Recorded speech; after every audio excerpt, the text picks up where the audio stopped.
Anda masih bersama kami di Newsroom, kita ke Dokter Cindy. Dokter Cindy, kita mau nanya nih masalah terkait dengan sebelum ke harga. Ini kan tadi sempat saya bilang kalau stem cell ini banyak sekali yang harus bisa, maksudnya kalau digunakan ada beberapa penyakit yang mungkin bisa disembuhkan dengan treatment stem cell ini ya. Kira-kira yang paling umum itu apa dok yang biasa digunakan untuk penyembuhan? Pengobatan? Iya.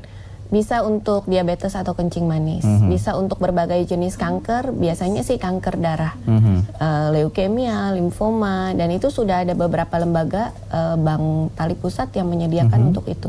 Di beberapa rumah sakit sudah mulai dipakai untuk dilakukan pengobatan untuk ke arah sana. Itu berkala atau bagaimana dok? Atau sekali perawatan atau memang harus berkala ya? Biasanya sih dilakukan sekali, kemudian dilihat responnya. Apakah responnya bagus, positif atau tidak. Dari situ akan ditentukan perlukah dilakukan pengulangan atau tidak. Biasanya kalau beberapa pengulangan dia sembuh atau mengurangi? Nah, tergantung penyakit apa yang dituju. Kalau memang dia untuk tujuannya diabetes, pada beberapa orang akan memperbaiki. Mungkin yang biasanya dia harus suntik insulin, ini dia cukup dengan obat minum. Baik, ini sekarang kita berbicara mengenai masalah harga nih ya dok ya. Ini kalau saya baca artikel juga Krisdayanti pun menghabiskan 1 miliar lebih begitu ya untuk perawatan stem cell ini. Nah ini kalau untuk masalah harga, dokter kan lebih paham nih dok. Ini yang paling terendah berapa, yang paling tinggi berapa dok biasanya dok? Kalau yang hanya dipakai untuk di wajah, yang dalam artian itu resikonya sangat-sangat kecil. Jadi hanya untuk dipakai di wajah, tidak dalam bentuk infus, tidak dalam bentuk injeksi untuk ke seluruh tubuh. Biasanya pasarannya sekitar 10-12 juta masih ada. Tapi kalau untuk yang itu sekali diinfus, perawatan, dok? sekali perawatan. Okay. Tapi kalau yang untuk diinfus, yang memang tujuannya untuk anti-aging secara keseluruhan, memang kisarannya sekitar 200-400 juta, tergantung jumlah sel. Sekali treatment? Atau memang sekali treatment ada paket, 4 paket, 3 kali? Enggak, sekali treatment. Itu sekali treatment bisa menghabiskan 400? 200 sampai, tergantung jumlah sel yang masuk biasanya. Baik, yang sampai 1 miliar itu apa dok? Mungkin dia pakai dengan jumlah sel yang lebih banyak karena sesuai dengan kebutuhannya, atau memang dari harga sistem selnya ternyata lebih tinggi. Baik, kita ke Mbak Vivi dan juga Mbak Gesi nih. Dari sisi public figure yang suka melakukan perawatan ya, ataupun sejenisnya begitu, itu rela nggak sih merogoh kocek sekian harga, sekian ratus juta untuk perawatan diri sendiri begitu? Atau memang sudah menyiapkan budgetnya begitu, setiap 2 bulan sekali memang ada uangnya begitu?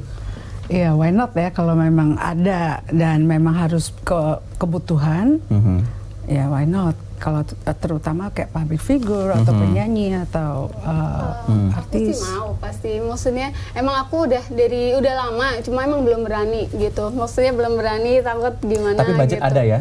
Insya Allah.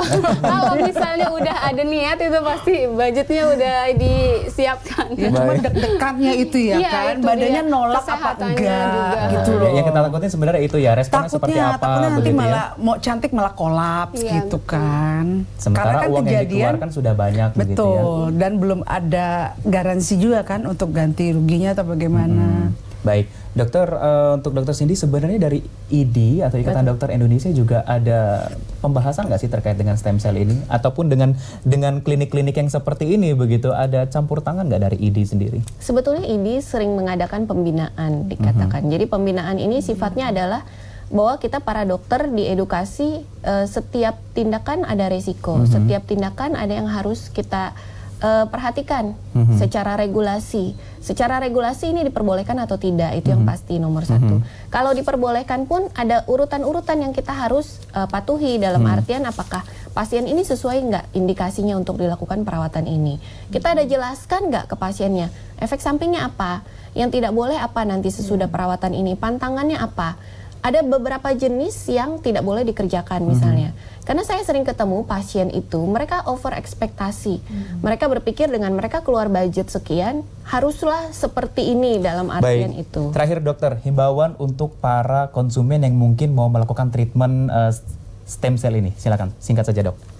Lebih ke arah pastikan dulu apakah stem cell itu benar stem cell yang diakui, yang aman, dan apakah yang mengerjakannya itu memang sesuai dan berkompeten, itu aja. Baik, Mbak Cindy, Mbak Vivi dan juga Mbak Gesi, silakan singkat aja untuk para teman-teman yang mungkin melakukan perawatan. Iya, untuk para ladies di sana, boleh kita cantik tapi kita harus secure dan aman. Ya, harus hati-hati aja kalau mau